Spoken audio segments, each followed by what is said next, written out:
This video is brought to you by Squarespace. Stick around to the end of the video for a special offer they're making available through my channel. Gamers, you got some nerve showing your face around here. I'm just kidding, I love your face. Welcome back, good to see you. Thanks for stopping by. Hope you're having a fantastic week so far.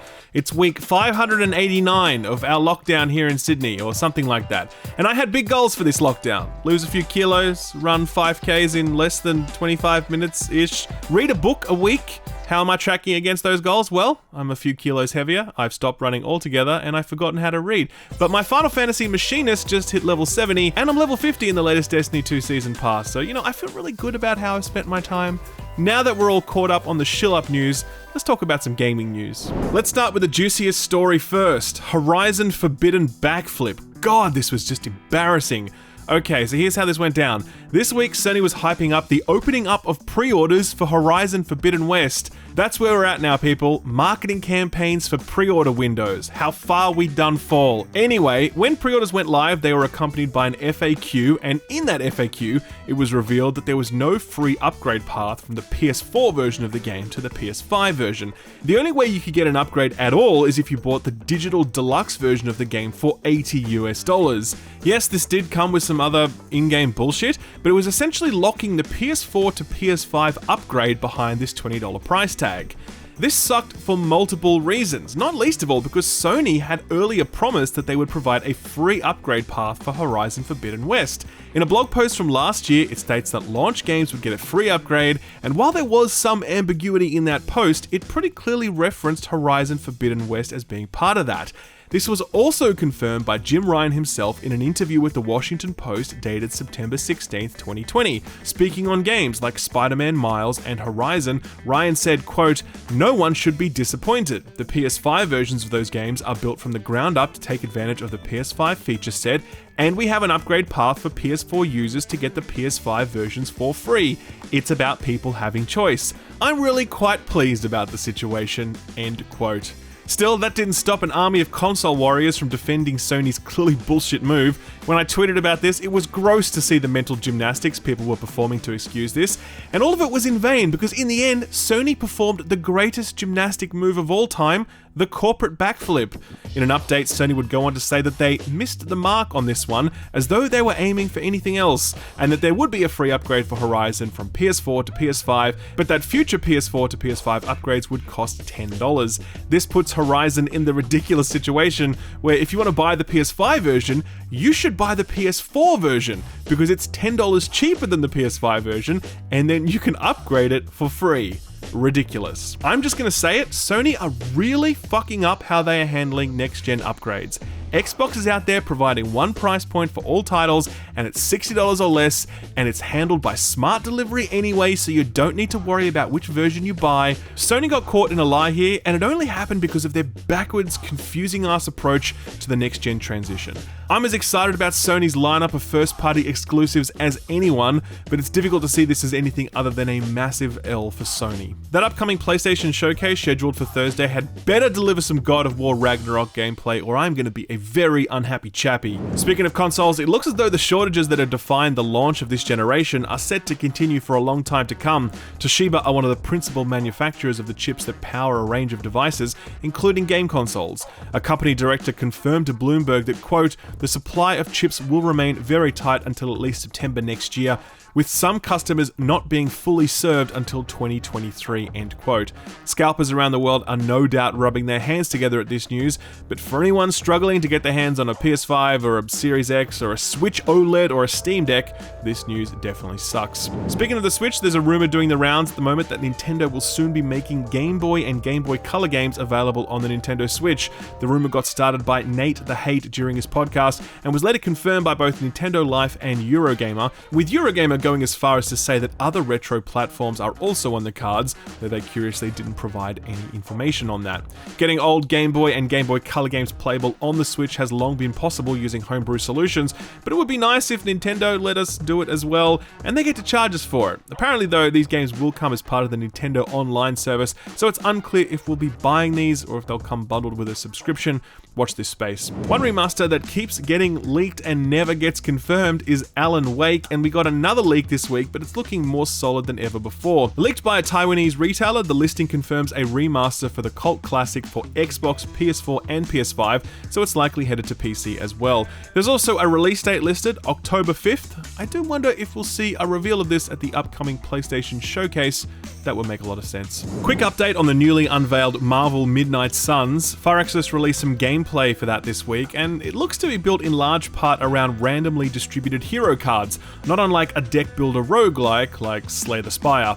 I'm really down for that formula, but a lot of people were very concerned that these cards would form the backbone of the game's monetization, and as a result, the response to the gameplay reveal was pretty hostile. Firaxis would go on to clarify that yes, there will be microtransactions in the game, but only for hero cosmetics, and that none of the cards will be available to purchase through the in-game store. That's good news. I do trust them, but I trust the publisher 2K a whole lot less. Let's hope that Firaxis are able to deliver on that promise. Long-suffering, long-waiting Overwatch fans finally got an update about its sequel. Soon, people other than you will be able to play it. This week, representatives of the Overwatch League confirmed that the league will begin as planned in April of next year, and that the pro teams will actually be playing on an early build of Overwatch 2.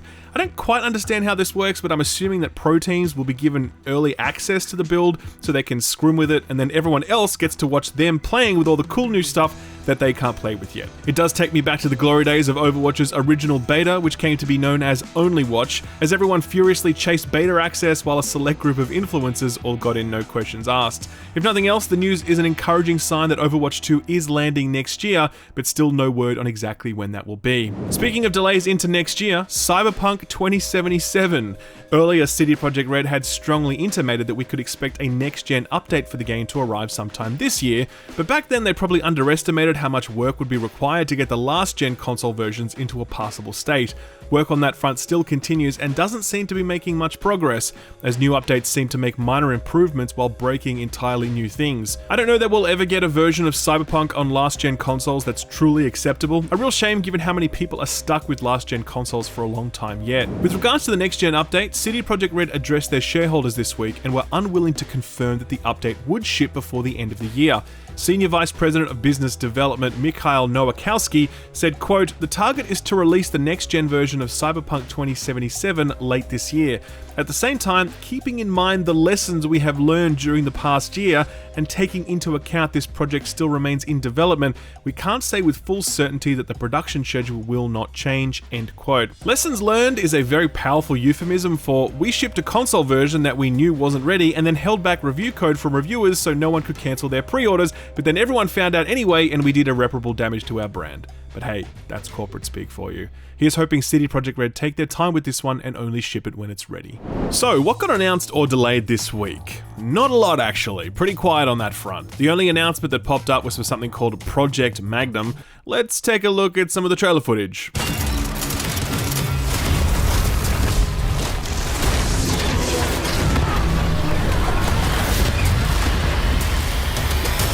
So this is from Nexon's subsidiary Nat Games, Korean-based. The trailer is interesting. It does look flashy. Its art style looks like one part Korean MMO, one part Godfall with a splash of Anthem thrown in. The action looks not unlike Vanquish, which, yeah, I'd certainly be down for more of that. The little footnote at the start of the trailer does warn that this is a mix of actual gameplay and cinematics, but even the gameplay segments look heavily touched up to me, so I don't expect it to look this good when it launches. It appears to be 4-player co-op. They do describe it as a looter shooter, one of the most cursed of all gaming genres, at least when it comes to launch dates. There's no release date on this one yet, but it's coming exclusively to PS4 and PS5. The only delay announcement for this week comes courtesy of Jeff Bezos, who took a break from his busy spaceman schedule to announce that the upcoming ARPG MMO hybrid Lost Ark has been delayed. This game was set to launch before the end of the year, but in a blog post it was announced that the game has been pushed back to 2022. Amazon said that, quote, "We discovered a lot more work that will be needed to launch Lost Ark at the high quality bar our players deserve," end quote. Which is cool and all, but it's also kinda bullshit since the game is out and it's been out in other territories for literally years now. The game is finished, and any suggestion to the contrary just isn't true. The most likely reason for this delay is that Amazon recently delayed the launch of their other MMORPG, New World, from August to late September, meaning that they would have had 2 MMOs launching in a similar window. Pushing back Lost Ark makes sense in that context, but it definitely sucks for all the people that have been eagerly awaiting it. I still can't believe this is not coming to Australia, by the way. I'm so bummed out about that. Anyway, moving on. So, what came out last week? Well, there was a bunch of stuff, but I just want to highlight a few things here. First of all, Song of Iron, the Viking-themed 2D brawler made by a solo developer, finally hit Xbox and PC, and the reviews were okay. Not too many critic scores out there right now, but the Steam page has it at 75% positive. It's meant to be very short and quite janky, but reviews point to a worthwhile first game from developer Resting Relic. If you'd like to check this one out for yourself, don't forget it is on Game Pass. Kiwi hit a bunch of platforms last week, and again, very few critic scores out, but Steam has been very kind to it since it's sitting at 87% positive. This is a couch co-op game, not unlike Overcooked or Moving Out, and there aren't too many of those, so I wanted to give it a shout out. WRC 10 hit shelves last week, and it's met a generally favourable response, sitting at around 80 on Metacritic. Push Square scored at an 80, saying, quote, "It's not perfect, lacking some visual polish and locking content in unusual ways, but overall, this is another step in the right direction for KT Racing," end quote. One title I totally forgot about last week was Pathfinder Wrath of the Righteous. I don't know how I missed this. I guess I thought it was an expansion to the previous Pathfinder games, since that came out sort of semi-recently, but no, it's a standalone game and it's landed really well. Positive reviews all around, 84 on Metacritic.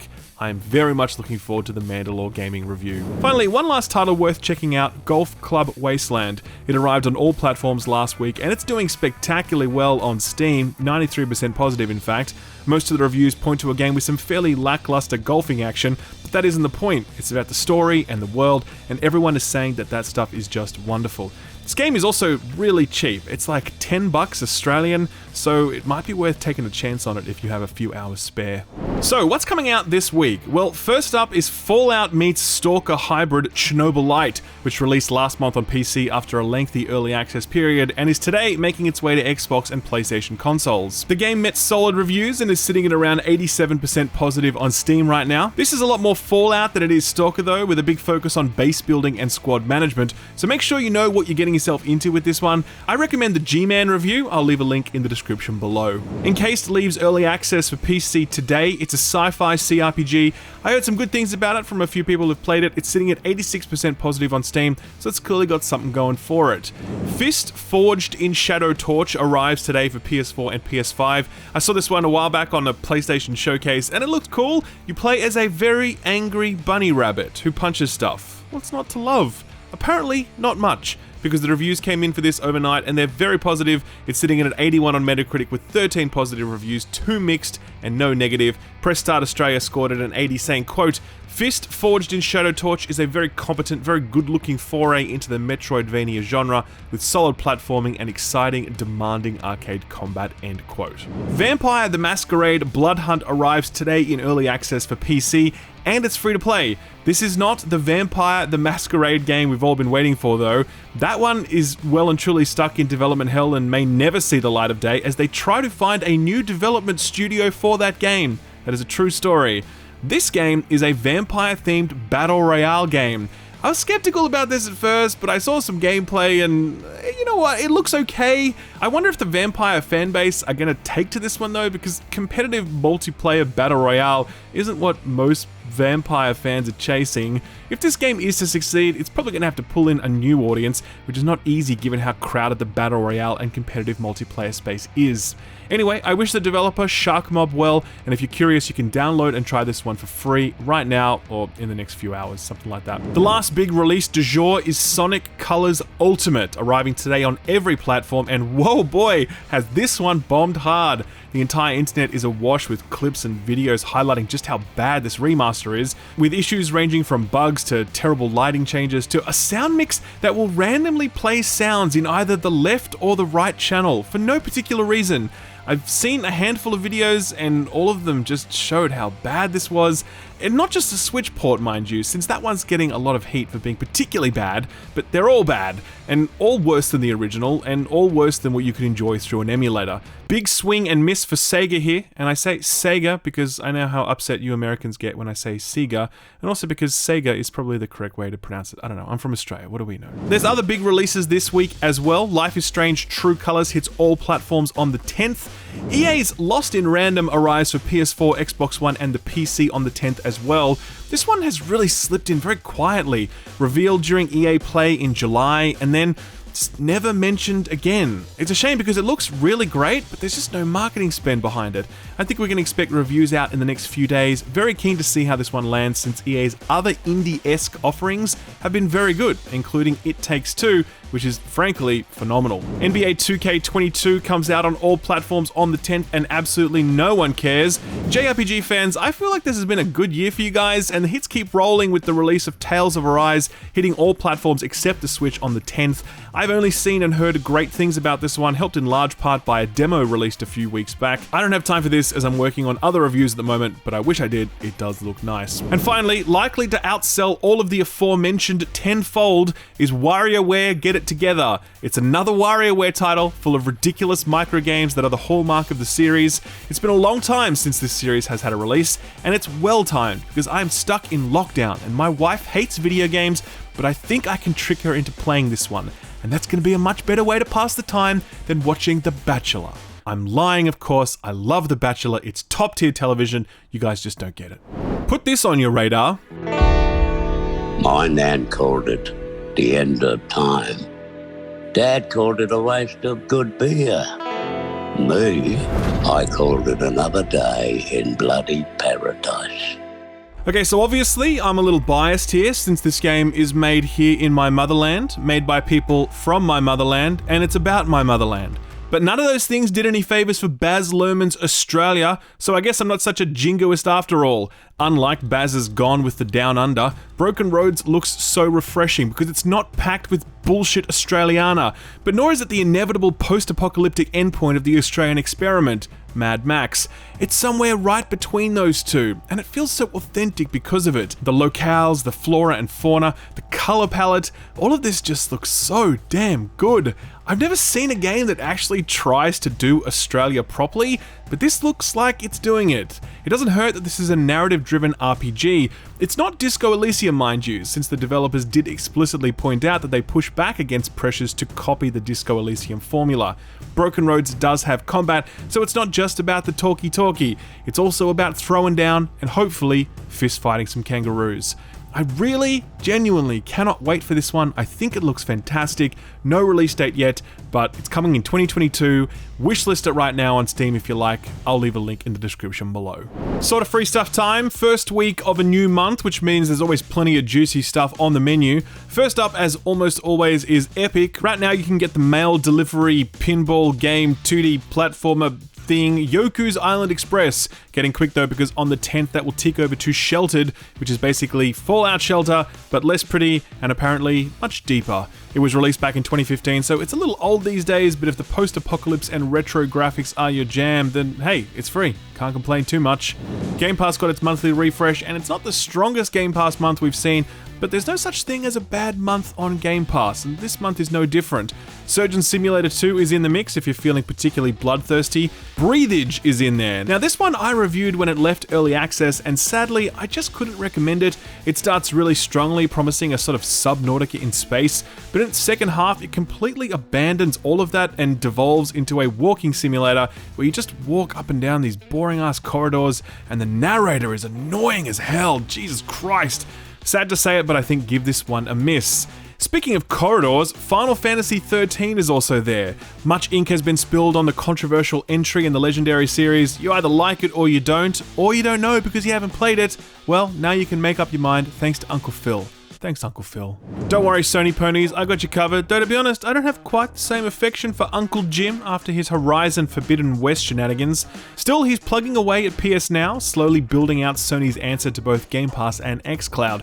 This month, Sony announced that classic Final Fantasy games 7, 8, 9, 10, 10-2, and FF12 are all going to be added to PS Now over the coming months. That's not all though. September PS Now games were revealed, and they include Killing Floor 2 and Tekken 7, widely regarded as one of the greatest fighting games of all time, though I do wonder how that would work when playing over a cloud-based streaming service. To cap things off for Sony fans, we got this month's PS Plus games, and it's a pretty solid slate. On the PS5, you can get your hands on Overcooked All You Can Eat, another one of those couch co-op games I mentioned earlier. The Overcooked series is great, and if you haven't checked it out yet and you've got someone to play with, I recommend doing so. For PS4, we've got Predator Hunting Grounds, which got very mixed reviews at launch, but hey, you get to be the Predator and hunt down fools in the jungle, so that's worth doing at least once. Finally, the excellent Hitman 2 is the other PS4 game for the month. Not much to say about this one that hasn't already been said. The Hitman trilogy was so successful that the studio got the keys to the Bond franchise and are now working on that. That is a match made in heaven right there. And finally, ladies and gentlemen, our feel-good story for the week isn't a funny story, it's an actual feel-good story, and it's one I never get tired of.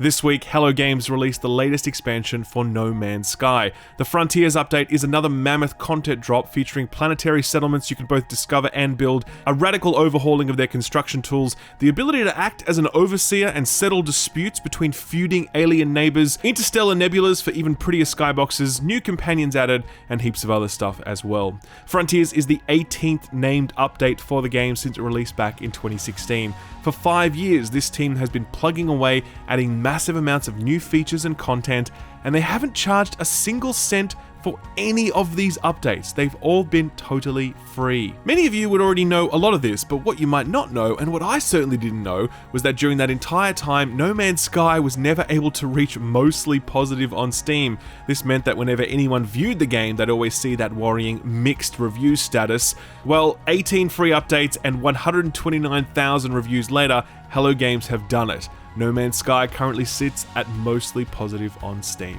It's a small victory, of course, but for me, it's a reminder of one of the best redemption arcs in gaming history. People fuck up, companies fuck up. Sean Murray certainly fucked up when he promised the universe during the game's marketing cycle, promises so large they'd make Peter Molyneux blush. It all famously exploded in his and everyone else's faces, but when it did, he didn't turn tail and run. He and his team got to work, they put their players first, and they built something great. And they didn't even put out their hand to ask for more cash. I think No Man's Sky is a cool space game, but I think it's a much cooler story about what to do when you make a mistake.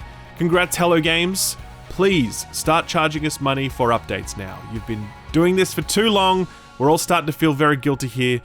It's okay. Just charge us something, please. Please. And that, ladies and gentlemen, was the week in video games. September represents the calm before the year-end storm, so I'm kicking back at the moment, working on some smaller stuff, recharging the old batteries before the craziness of October and November hit, culminating in both Endwalker and Halo Infinite.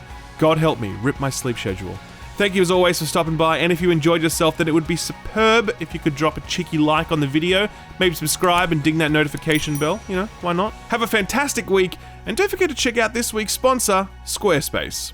2022 is fast approaching, which means you might be thinking about a business idea or a side project or whatever, and if any of that involves a website, then look no further than Squarespace. Squarespace takes all the complexity out of building professional-looking websites. You just select a template from dozens upon dozens of choices, you customize it to meet your needs using the intuitive editing tools, and voila, you have a website that looks like you had some professional web design company built it, when really it was just you sitting at home in your PJs. Squarespace websites aren't only about looking good though. They also have all the best features and tools. They have things like a members area so you can publish exclusive content or communicate directly with your community. They have traffic overview tools so you can see how your website is performing, and they have full integration with social media platforms so you can share your content instantly. To get started, visit squarespace.com, and when you're ready to get serious, visit squarespace.com/skillup for a 10% discount on your first purchase of a website or a domain name. Thanks Squarespace for sponsoring the video, and thank you for watching it. Thanks for watching my video. If you liked it, give it a thumbs up. If you didn't, give it a thumbs down so I know to do better for next time. If you enjoyed yourself, consider subscribing, and if you really enjoyed yourself, maybe consider hitting that notification bell so you never miss a video. You can see my patrons here on the left. They're awesome. They're amazing. If you want to join them, check out my Patreon page. Thank you again. I'll see you next time. Bye-bye.